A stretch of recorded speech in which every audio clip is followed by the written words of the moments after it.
If I could ask everyone to take a seat, we can begin the program.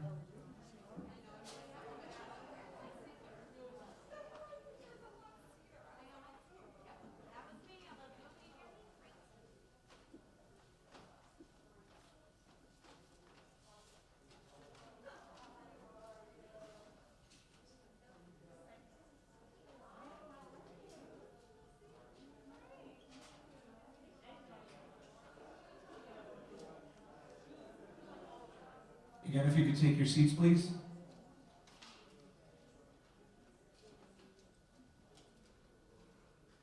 Thank you.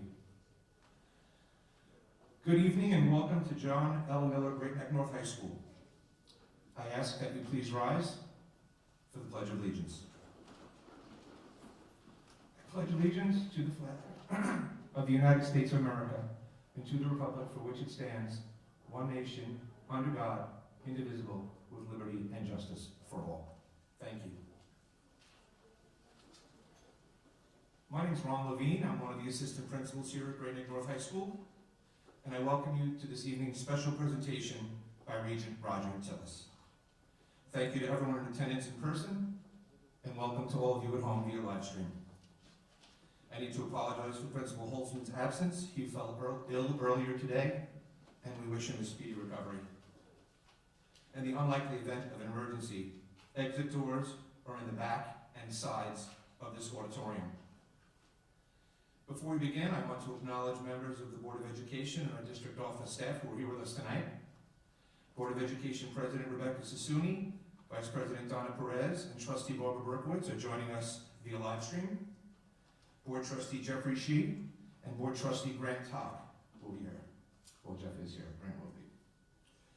Dr. Prendergast, our Superintendent of Schools, Dr. Lando, our Assistant Superintendent for Curriculum Instruction, and Dr. Joseph Hickey, our Assistant Superintendent for Pupil Personnel Services.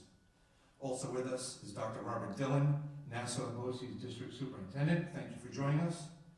And thanks to my fellow Assistant Principal, Ms. Kathy Snyder, and of course, our guest, Regent Roger Tilles. Tonight's program was a result of a collaborative effort between North High School administration and our PTO and PTO Roundtable leadership as part of our mission to effectively communicate and discuss topics of importance to North High. This is an opportunity for us to come together as a learning community and hear from our state education representative to chart a course towards more meaningful dialogue. Question forms are available if you would like to ask a question. They will be collected and read to Regent Tilles. We will do our best to ask as many as possible in our allotted time. I would like to thank our PTO co-presidents, Jordana Levine, Sarah Kane, and our roundtable leaders, Linda Chung, Michelle Adut, and Moji Pormarati, for their tireless efforts and continued leadership.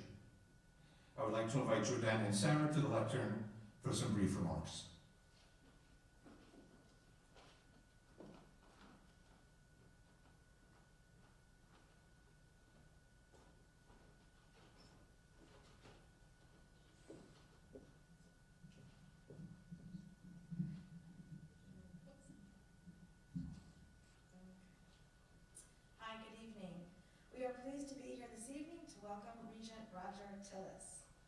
In response to the questions surrounding DEI that have been posed by parents over the past several months, we collectively realized the need for clarification and a deeper understanding of DEI in order for there to be more productive conversations. We are thrilled that we have the opportunity to hear from Regent Roger Tilles directly on these issues. We appreciate his time and his willingness to share his extensive knowledge on the important topics that have been raised in recent months. Thank you to our building administrators for facilitating this evening. Thank you to our district administrators, to our Board of Education, and to our teachers, and last but certainly not least, to all of you for attending, whether in person or on our live stream.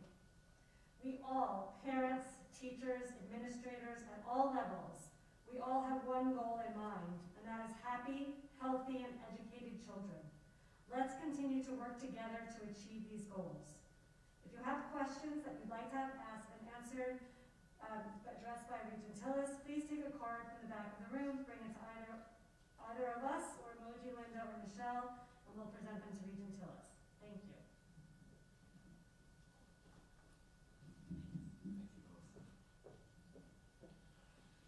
It is important to have a brief overview of the role of Regent and Regent Tilles' background. The Regents are responsible for the general supervision of all educational activities within the state, presiding over the University and New York State Education Department, and like Board of Education members, Regents donate their time. They do not receive a salary for their work. Roger Tilles was elected to a 5-year term as a Regent for the 10th Judicial District, commencing on April 1st, 2005, and most recently re-elected to a 4th 5-year term, effective April 1st, 2020. Before bringing him on stage, I would like to invite Dr. Prendergast, our Superintendent of Schools, to the lectern for her opening remarks.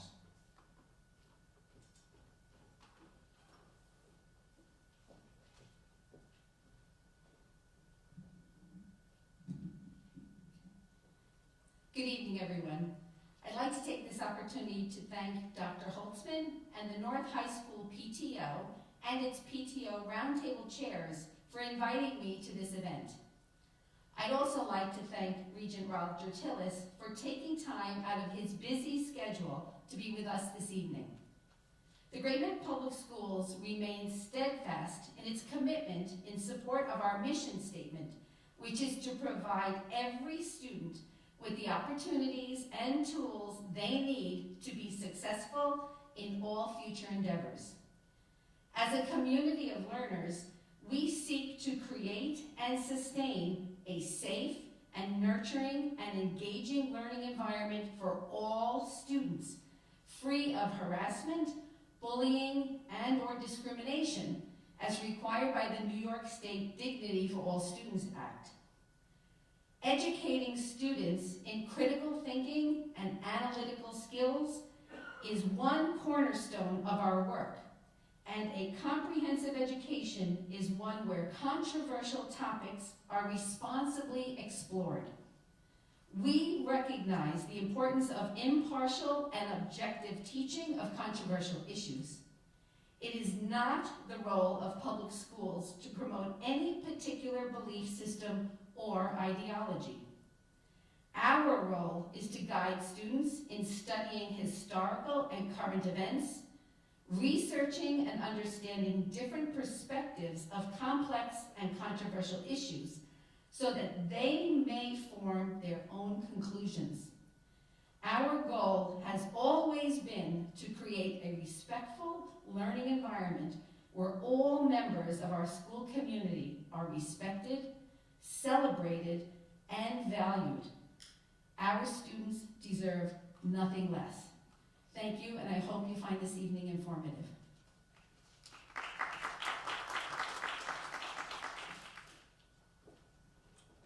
Born and educated in the Great Neck Public Schools, Roger Tilles' daughters as well graduated from Great Neck Public Schools, and it is my absolute pleasure to welcome them home and welcome them here tonight. Ladies and gentlemen, Regent Roger Tilles.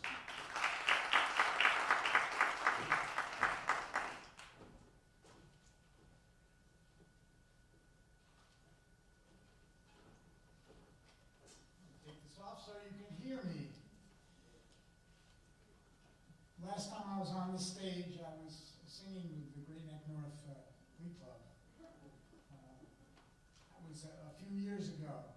I grew up in Great Neck, came here in 1946. And my father was active in the community, was on the library board, and I went to school here at Saddle Rock and then Arundel, the late Arundel, and then Great Neck North. And when I wanted to raise a family, I moved back to Great Neck. I love Great Neck. And my daughter, one graduated from village school, and the other one graduated from here, from North. So I know Great Neck pretty well. Times have changed, I'm sure, but I'm really glad to be here. It's exciting for me. Okay. I know that you have lots of questions. I have a list of questions that you already submitted, which I will attempt to answer. But before I do, I just wanted to tell you that what the Regents are really working on a lot of things right now. And one thing that I think you should know is that we are looking at the entire curriculum through graduation requirements and how we measure students to know whether they should graduate or not. We have had forums around the state on what do we want our kids to know, and then how are we going to assess that to make sure that the kids are learning what we want them to know. It is not necessarily the same 5 Regents tests that are now required to graduate. People want more information literacy, they want more financial literacy, they want more civic engagement, they want critical thinking, they want problem solving, and they want more arts in the schools, which I'm very happy about that. And that's something that will come up over the next 2 or 3 years, and I hope that you'll follow that, because it will mean, I think, a pretty drastic shift in how we teach and what we teach over the course of the next few years. With that, I know you didn't come here to hear that, but that's important to me. The other thing that before I start is, because it is related to this, we wanted to let you know that there is going to be a teacher shortage, if there isn't one already, in New York State and across the country. Our education schools have only about 60% of what they had 6 or 7 years ago. So we're not creating a whole bunch of new teachers at the same time as teachers are retiring at a faster rate because of the COVID.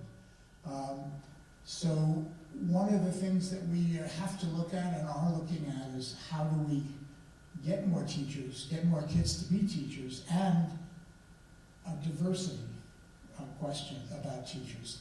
That's one of the things that our DEI program wanted to emphasize, we wanted to ask districts to look at not just students, but also staffing issues, to look at questions of diversity. And Long Island is a very rough place for that. So now I'll go into a little more about what DEI is. DEI is not a mandate, and it's not a curriculum. It's sort of a heightened focus on how we want to treat students in schools, how we include them, how we value diversity, interests, life experiences, and cultures that they bring to the school. It's about supporting and engaging students in learning by treating differences as assets and not deficits. When I went to school in Great Neck, that was all being done. I assume it has been done, and has been done in most school districts that I know of in Long Island have been doing that. The DEI was implemented. As far as I know, it wasn't implemented. There is no compliance with the rule about DEI. We made a suggestion to school districts, and that's what the DEI from the Regents is. We released it in Diversity, Equity, and Inclusion Framework in the spring of 2021, last spring. And it was to begin a process of review, reflection, and reform of policies and practices throughout our schools if needed. There is no mandate, and there is no rule, and that's important to know. We've come to understand that the results we seek for all of our children can never be fully achieved unless we refocus every facet of our work through equity and inclusion and diversity lens. This is we wanted to promote equitable opportunities to help all children thrive. And the responsibility of education in general is not only to prevent the exclusion of historically silenced, erased, and disenfranchised groups, but also to assist in the promotion and perpetuation of cultures, language, ways of knowing that have been devalued, suppressed, and imperiled by years of education, social, political, economic, and other forms of institutional decision-making. In New York, the state, we establish standards. It does not establish the curriculum. Curriculum is established at the local board level, usually by teachers in the district. It is based upon our state standards, and we review our state standards on a fairly constant basis to bring them up to date. And then it's up to schools to put together the curriculum around those standards. The Diversity, Equity, Inclusion Initiative is about recognizing and valuing diversity of all kinds, racial, ethnic, religious, abilities, physical characteristics, language, culture, gender, place of residence, family, and individual experiences and preferences. It's about preparing students for citizenship, life and learning, and a diverse society, and achieving success and economic security in the global economy. We want kids to be able to go out into the world and not be sheltered from what there is in the world. We have a lot of resources that we put out for districts to use if they want, but we, again, are not mandating anything. I leave it to you to know, other than having grown up here, whether Great Neck has done a job or not in terms of what we are doing. I have a feeling that Great Neck has done a lot of that over the years, a long time ago. What are the differences, and this is important, between CRT and DEI? So we recognize the role race and racism play.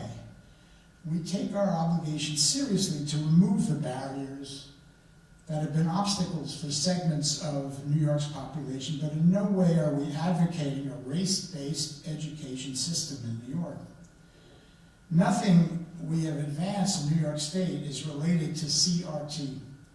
CRT is a theory that began among legal scholars and has made its way into graduate studies, not in K-12.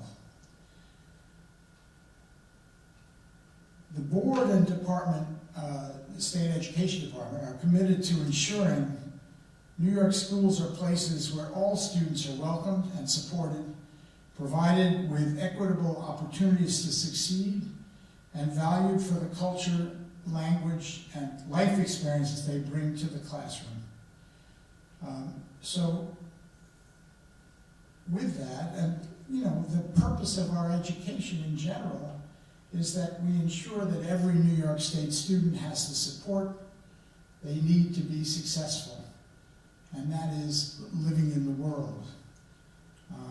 Systems must be equitably available so that all students have an equal chance for success. That's very difficult, and as a regent from Long Island, I have a particularly difficult time because we have to address, there's two missions. The commissioner, but I think I'll turn her off.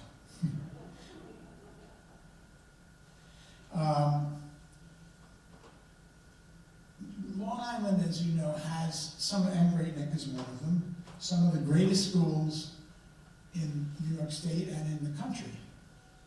We can see that in terms of how schools are rated for, and we have, Long Island has so many of the top high schools in the country, and certainly in New York State. So, on the other hand, our mission is excellence, to keep the excellence of our schools. And as a region that's prominent for me, a region from Long Island, it's important to keep that excellence up there. But on the other hand, the other mission for the Regents is equity. So excellence and equity are our two missions. I tend to be one that feels that students should have a chance, and there should be no barriers for students to achieve success in the world. And we have a lot of schools, school districts, that are not necessarily having the kinds of equitable arrangements for students that we would like. So I'm somewhat always conflicted when it comes to recommending state aid to the governor first and then the legislature afterwards. It's our job to make the first recommendation to the governor, and then he takes it and puts it in the budget, and then goes to the legislature and they hammer it out. Our recommendations are often accepted by the governor and by the legislature. So when it comes to providing a state aid formula, it's important to know that excellence, which I try to make sure we have and continue to have, and equity are addressed equally. It's not always easy being from a place that has needs in both areas. So with that, I have a lot of other issues that I would deal with, but I really would rather address some of your questions, if you have some. And I don't know if you've gotten the cards out yet.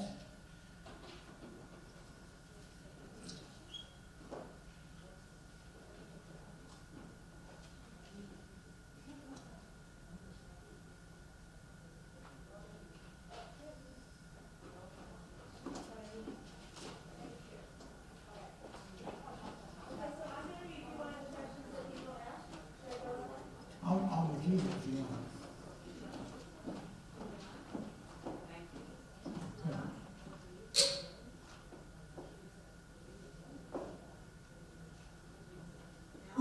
Yes. Yeah. I'm going to read you one of the questions that was asked of us previously. Why is there so much fear-mongering around DEI?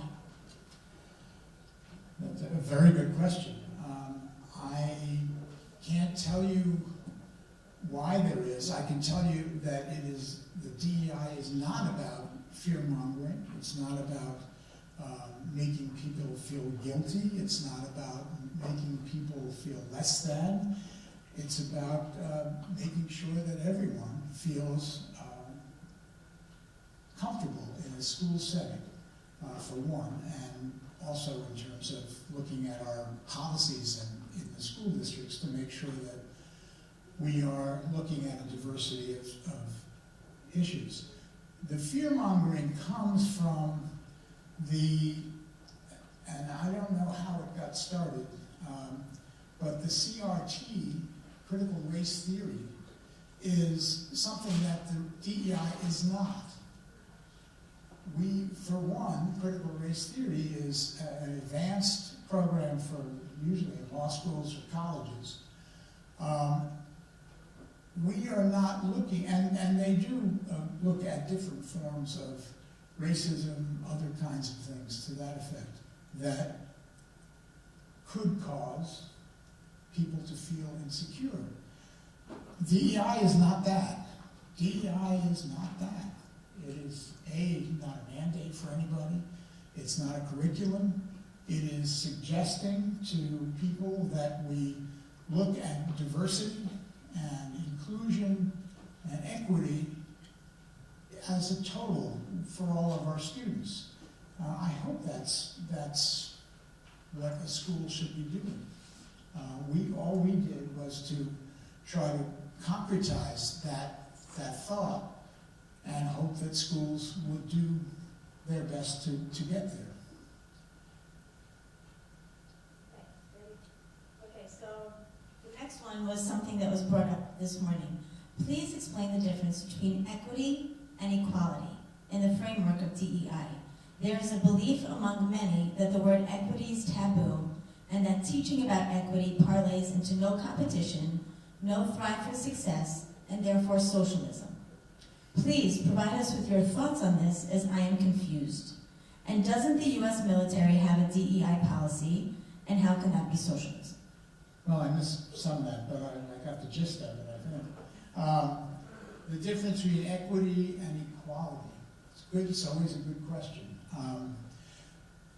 All we know is that we would like to, we're never going to achieve equality, I don't think.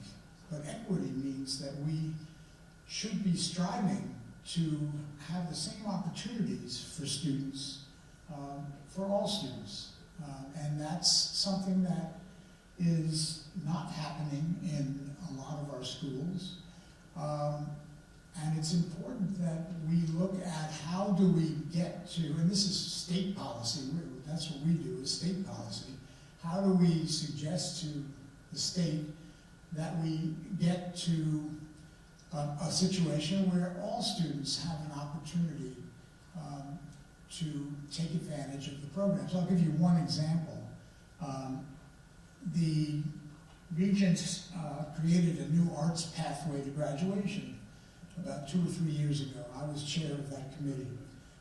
It allows a student to, when they get to high school, choose to be in an arts sequence of 3 courses in lieu of one of the Regents tests, which are now being looked at totally, but right now that's the situation. Well, we know, and that committee that I had, which was a terrific committee, knows that most of the schools in New York State don't have a 3-course sequence in the arts, but some do.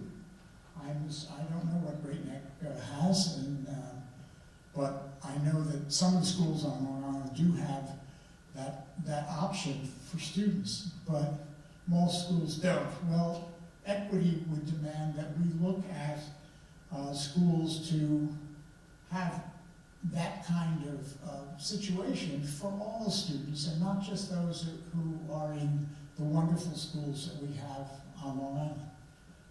Equality is something everybody should strive for, but I don't think equality is something that we are all equal and in terms of skills, in terms of abilities, in terms of background, in terms of every which way. And that's not what we're looking at when we talk about equity. Equality is a great goal and something that we should all strive for. But right now we're looking at equity. Thank you. We have, is it on? It's on? Okay, we have another question, but just so you know, everyone. Okay. We have a lot of questions to get through that were pre-submitted, and then we're going to, time permitting obviously, get to all the ones that were submitted tonight. So just ahead of that, in the event that there is not time, we will absolutely get to these questions very soon thereafter. So now let's go on to the next question. Should schools be teaching children that so-called whiteness is problematic and must be targeted and destructive? I'm sorry, I couldn't.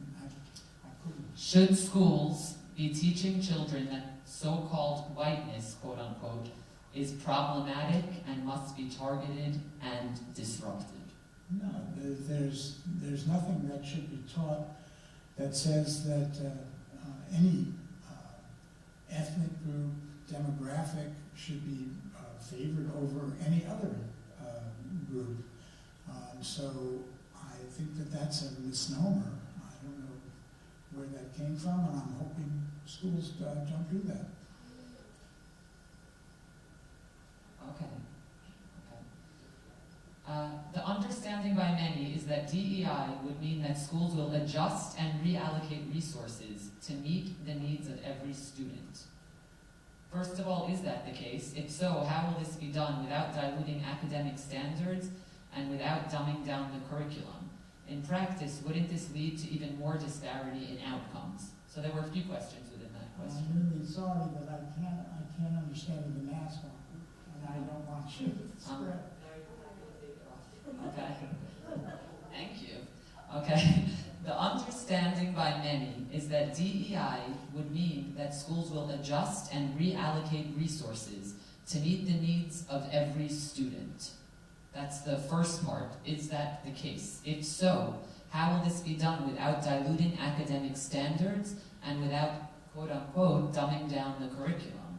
In practice, wouldn't this lead to even more disparity in outcomes?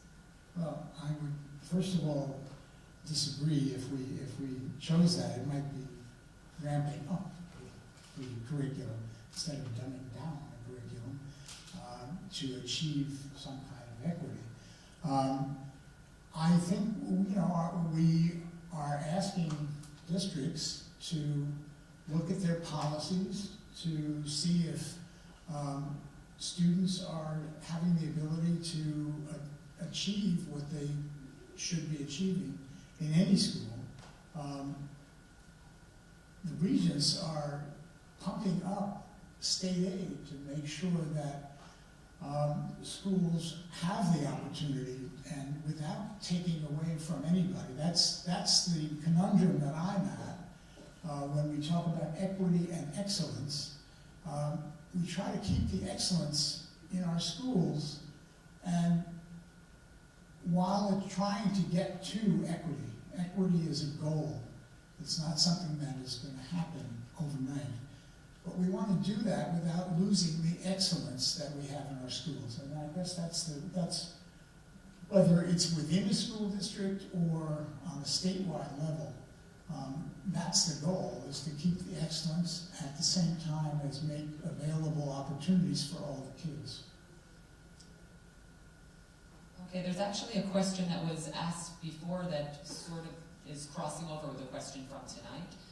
So the previous question was, isn't some form of DEI already taught in public schools? Please clarify what changes or additions will be made to current school curriculums with the DEI initiative. And that goes hand in hand with tonight. A question is, added on. Since you said that this, in theory, has been happening all along, in terms of the concept of DEI, the overarching concept, why the significant push now? Why are we hearing more about it now, if it has been happening all along? We'll go back to the first question. First question is, isn't some form of DEI already being taught in public schools? I assume that it is, and not in all schools, but certainly in most of the schools on Long Island. I have seen everything from inclusion of special ed students and of gender questions and of race questions that districts are trying and have been trying the best they can to achieve the equity. I think that's not something new, but it is something we want to focus on so that we don't lose sight of that. And obviously there are ways that one can improve that, even if a district is doing that. But again, there's not a mandate. The curriculum is up to the school district and the teachers that create that curriculum and ultimately approved by the school board. The second question, did I read that? Goes along the same lines of why are we hearing about just the whole DEI, the acronym, the entire push? What spurred that if it has already been? Well, the push is to make everybody look at their policies and see if they're doing everything they can to create equitable situations for all students, and create equitable situations in terms of staffing as well. I mean, that's all part of it. Has it been great? I think in some of the schools and some of the districts on Long Island, it has been very, very good. I have been to inclusionary classes that have blown my mind in terms of what some districts do to include all students on a similar basis, even with different skills and different abilities. But it does create, we want to create the opportunity for all students. So I guess not all schools and not all districts have that, and to varying degrees, some schools have it, some schools don't. That's why we wanted to push it out. We think it's an important part of what we want our schools to do. Could you give us some more specific examples of what you were talking about what you have observed to be? Hold it closer. Could you give us some more specific examples of what you have just spoken about as to what you've observed to be best practices? Best practice. Well, I'll give you one on the Half Hollow School District out on Long Island. And I don't know what Great Neck has, so I'm not trying to pick out something other than that. But I went into classes in 3rd grade. They have three schools that were in a program and 3 schools that were not in the program, to include severely kids who were high up on the spectrum of autism in a general ed classroom. And one would say, boy, that's really hard to do. But when the district put their mind to it and did a lot of work with the general ed students, with the parents, with the staff, the cafeteria workers, the bus drivers, to create a situation where these kids were welcome in the classroom they had special help alongside of them, but it was important for the kids, the general ed kids, at least as important for them as it was for the special ed kids. Because what happened was, when these kids go up into a middle school, which has everybody, all the 3 schools of each kind get together, it became very obvious that the general ed kids who had these students in their classroom were far more tolerant of each other than those that didn't have that. It created a situation where people understood and tolerated diversity, and that's really one of the examples I have. Next question is, under DEI guidelines or best educational practices, what is and what is not acceptable in terms of taking any oaths or pledges to uphold DEI initiatives? That's going to be up to any individual district. Districts will have to create their own standards of what is prejudice and how to achieve a more tolerant basis for all kids, and so that all kids don't feel uncomfortable. I think it's interesting that one can hear you're going to make our kids feel uncomfortable. Well, there are kids now that are very uncomfortable in schools. So we need to address the fact that there are some kids now that feel very uncomfortable in a situation where they're not part of the mainstream. On the other hand, we don't want to make anybody feel uncomfortable in terms of tolerance and in terms of acceptance of people who are diverse. Thank you. And another question is, what is your understanding as to whether a student or parent can opt out of specific lessons if they disagree with the content specific to the DEI initiative? Again, that's up to a school district. I would think that the regents have standards and school districts have to meet those standards, but how they do it and what they allow people to do or not do in the district is up to them. I have my own feelings about that, but it's not for me to say what a district should be doing. Thank you. Okay, so again, I'm going to go back to the words of equity and equality because that seems to be still a sticking point for some people. And that clarification could really help us here. So does equity, as taught, refer to equality of opportunity or equality of outcome? What is it that we are striving for? Well, certainly equality of opportunity, more than equality of outcome. I don't think there are differences in capabilities of students, of people in general, so that the outcomes are not necessarily going to be the same. They're not going to be equal. But our goal is to make sure that the opportunities for achievement are available to all students. And that's what equity is.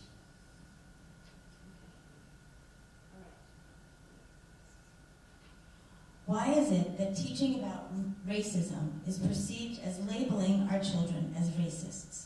Does teaching about Holocaust make our kids feel like Nazis?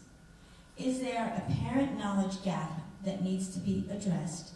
And if so, how can we best do that? I didn't get all that question. Okay, so I'll read it again. Right. I'm sorry. Why is it that teaching about racism is perceived as labeling our children as racists? That's what? Racists. Oh, okay. And does teaching about the Holocaust make our kids feel like Nazis? The second part of that question. Let me answer that part first. Go ahead. And we'll go back to Go that. ahead.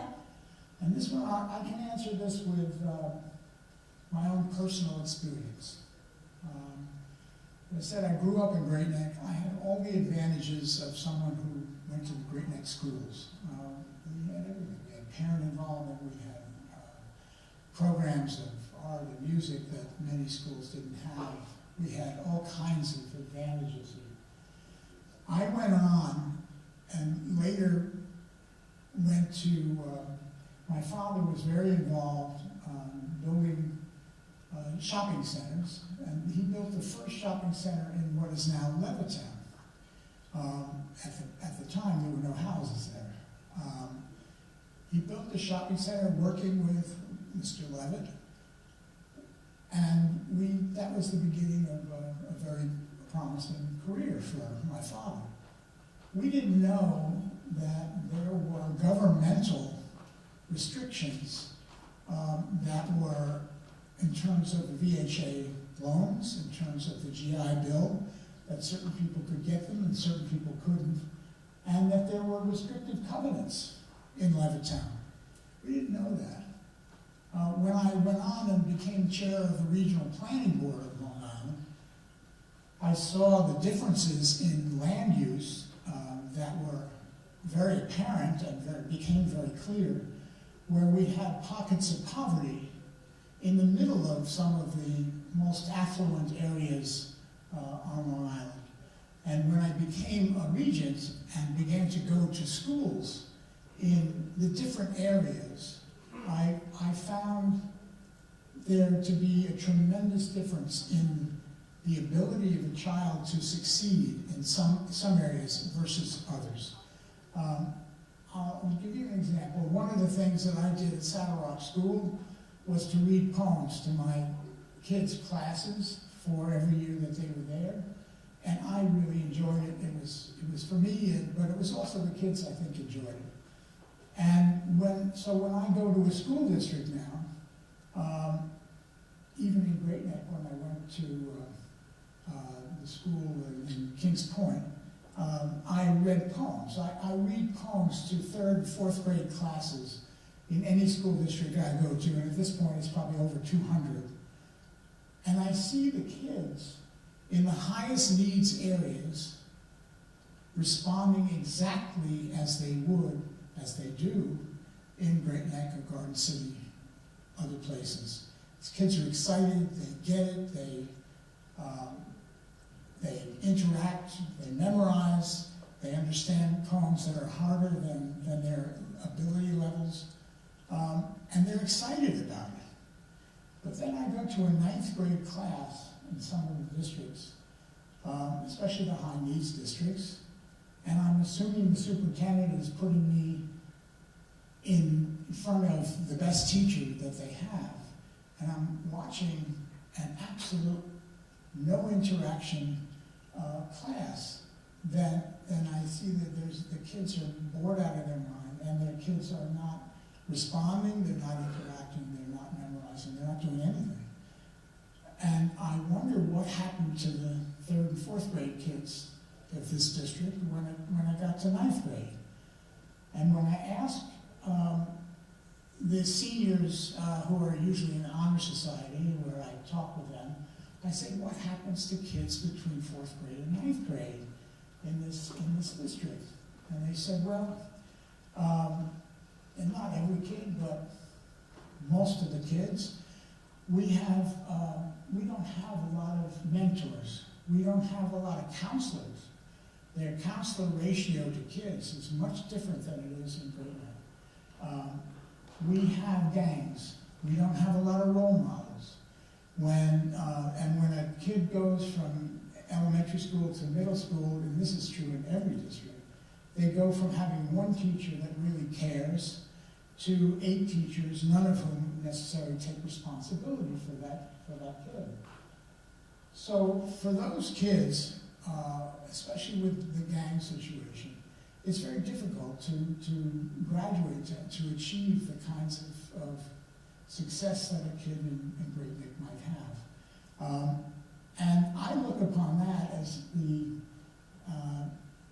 kid is not failing. The district is failing the kid. And that happens for a variety of reasons, which I won't go into. But it has a lot to do with the parents' abilities to work with their kids. It has a lot to do with poverty. It has a lot to do with health situations. But there is certainly no equality when it comes to that. I looked at that and see this happening in our Long Island, but I don't feel guilty about it, having grown up in Great Neck. I feel that I should have some responsibility in any position that I'm in, and certainly now as a regent, to try to ameliorate that situation and try to make it more possible for kids in districts like that to achieve. And that's what I think we're trying to do with the DEI program, is to raise the consciousness of kids without making anybody feel guilty or feel that they're a Nazi or racist or anything else, but to identify areas where there are difficulties in equality and in terms of their abilities to achieve in society, that we need to look at, and we need to try to address those situations. That's what I'm hoping that all of our kids have when they graduate. Okay, it's actually a bit of a segue into this next question. It's a little lengthy, but let's see. Everything taught to our kids, with the exception for creative fields, is science or evidence-based. I guess the first question is that the case? That That's not the first question. the reasoning, okay, so I'm going to read the whole thing. Okay. So that's a statement. The statement is that everything taught to our kids, with the exception for creative fields, is science or evidence-based.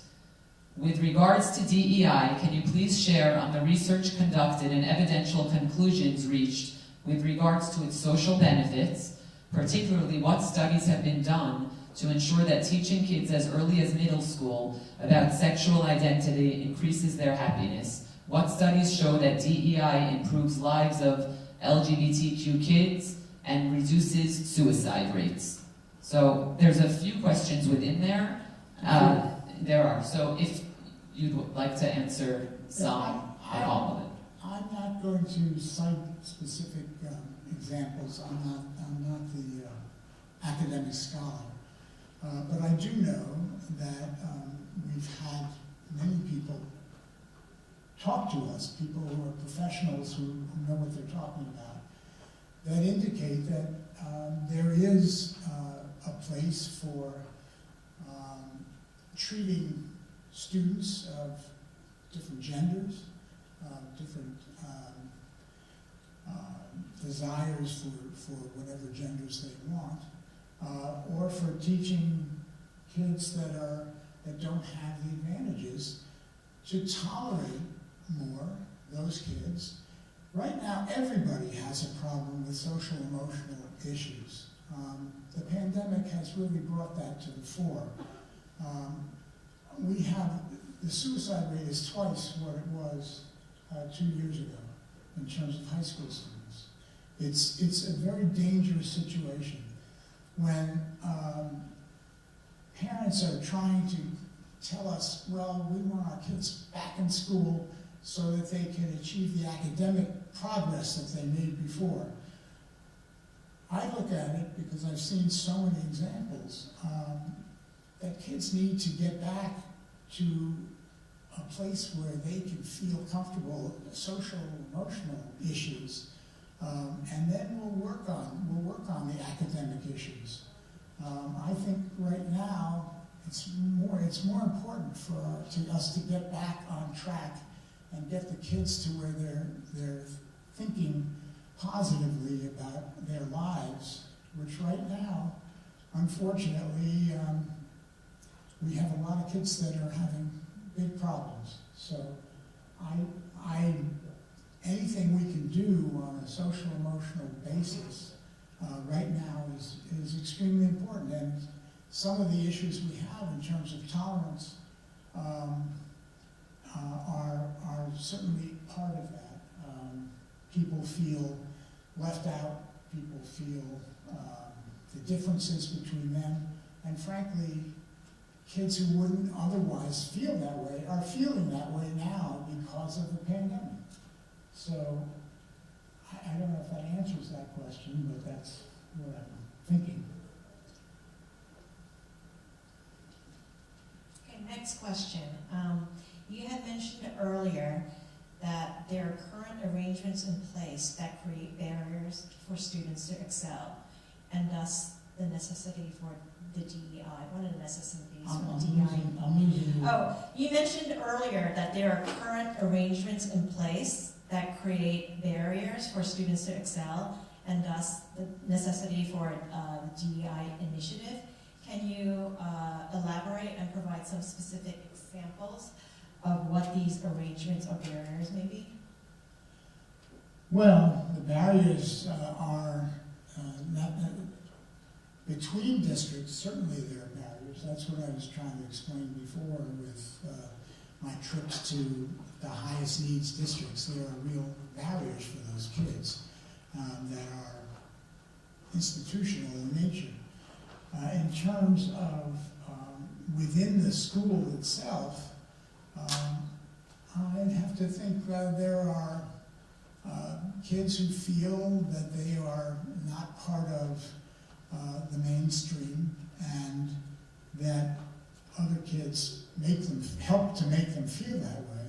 And schools should be promoting tolerance and working against bullying within schools, which is to some degree normal, but not necessarily on the basis of demographics or abilities or physical characteristics.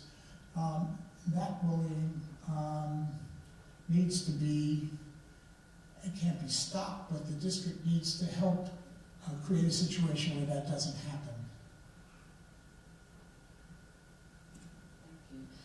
We just got another question, which you touched upon a bit earlier, but perhaps you can expand upon.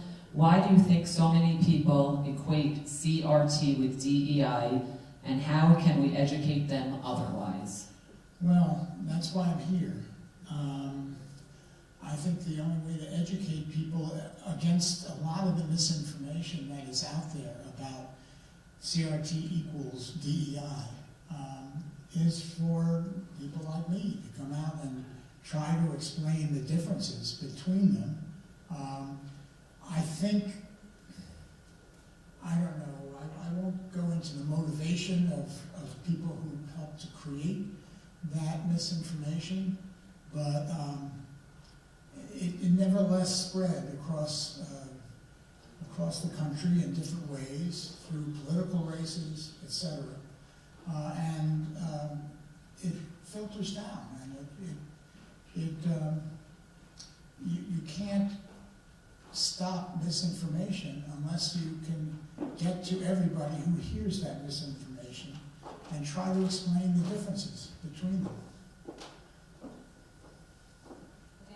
One thing we touched upon earlier is diversity in regards of teachers, particularly on Long Island. What do you mean? Is that in regards to hiring teachers on Long Island, or if you can expand on? No, it goes a long way before hiring. We have, Long Island is one of the most segregated places in the country in terms of our schools. I don't know if you knew that, but it's true. And I have lived in the Detroit area, I've lived in the Washington, D.C. area, and our schools are more, I'm talking about not necessarily within the district, but district to district, very segregated.